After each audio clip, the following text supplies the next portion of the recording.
امیر المومنین علی بن ابی طالب علیہ الصلوۃ والسلام اوصیکما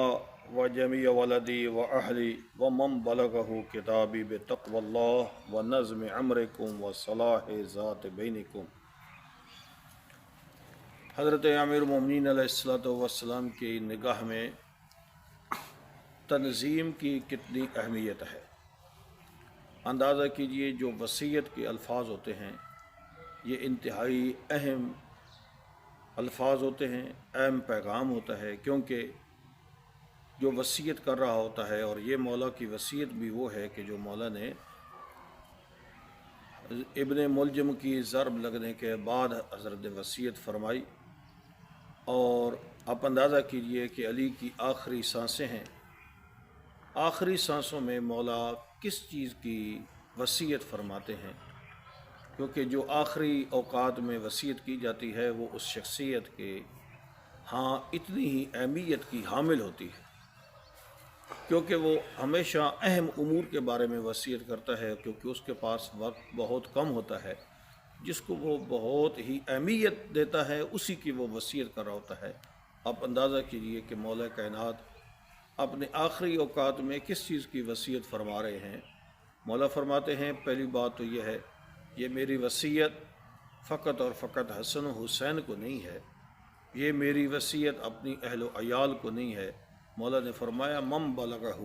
جس تک یہ میرا پیغام پہنچے ہر ایک کو میری وصیت ہے۔ اور وصیت ہے کیا چیز؟ مولا فرماتے ہیں بتقوی اللہ، سب سے پہلے ہے کہ یہ تقوی اختیار کرو، کیونکہ تقوی اختیار نہیں ہوتا تو کوئی عمل بھی قابل قبول نہیں ہوتا۔ اللہ قرآن میں فرماتا ہے انما یتقبل اللہ من المتقین، اللہ تعالیٰ تو متقیوں کے اعمال کو قبول فرماتا ہے، اس لیے تقوی کے بغیر کوئی عمل بھی وہ رائگاں جاتا ہے، اس کی کوئی حیثیت نہیں ہوتی۔ آگے مولا فرماتے ہیں وَنَظْمِ أَمْرِكُمْ، میں علی کی تمہیں آخری وصیت یہ ہے کہ تم اپنے معاملات میں تنظیم پیدا کرو، منظم ہو کر رہو۔ تنظیم کے بغیر کوئی قوم کامیاب نہیں ہوتی۔ اور صلاح ذات بینکم، اور اپنے درمیان تم صلح و جوئی کرو۔ اگر دو مومن آپس میں اختلاف کرتے ہیں تو ان کی آپس میں صلح کروا دو۔ مومنین کرام، آپ سمجھتے ہیں کہ جہاں پر جھوٹ بولنا جائز ہے ان میں سے ایک موقع یہ بھی ہے، جس طرح کہ معنی الاخبار میں واضح حدیث ہے، معصوم فرماتے ہیں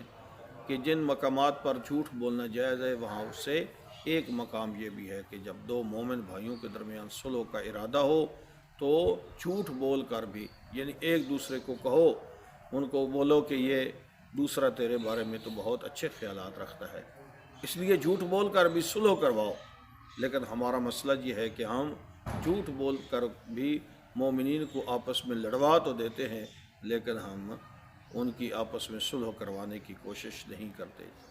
آگے جو اہم نقطہ ہے، مولا فرماتے ہیں نا کہ اپنے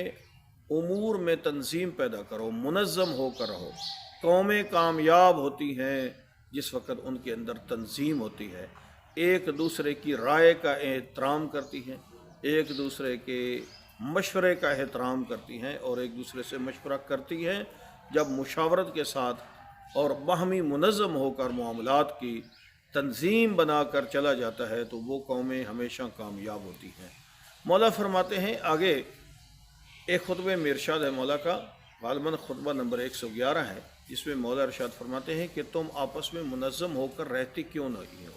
تمہاری وجہ کیا ہے کہ تم آپس میں ٹوٹے پھوٹے ہوئے کیوں ہو؟ مولا فرماتے ہیں انما انتم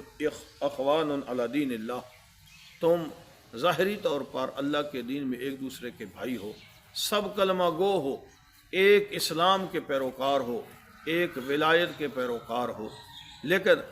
اصل میں مسئلہ یہ ہے کہ تم ایک دوسرے سے کیوں جدا ہو جاتے ہو۔ اس کے بارے میں فرماتے ہیں ما فرق بینکم الا خبث السرائر وسوء الضمائر، تمہیں جو ایک دوسرے سے مل کر چیز رہنے نہیں دیتی وہ یہ ہے کہ تمہارے اندر ایک دوسرے کے بارے میں خباثت چھپی ہوئی ہے، ایک دوسرے کے بارے میں تمہارے نیتیں ٹھیک نہیں ہیں، سوء الضمائر، تمہاری نیتیں بری ہیں، جس کی وجہ سے تم ایک دوسرے کے ساتھ مل نہیں سکتے ہو۔ ظاہری طور پر تم مسلمان نظر آتے ہو، مومن نظر آتے ہو،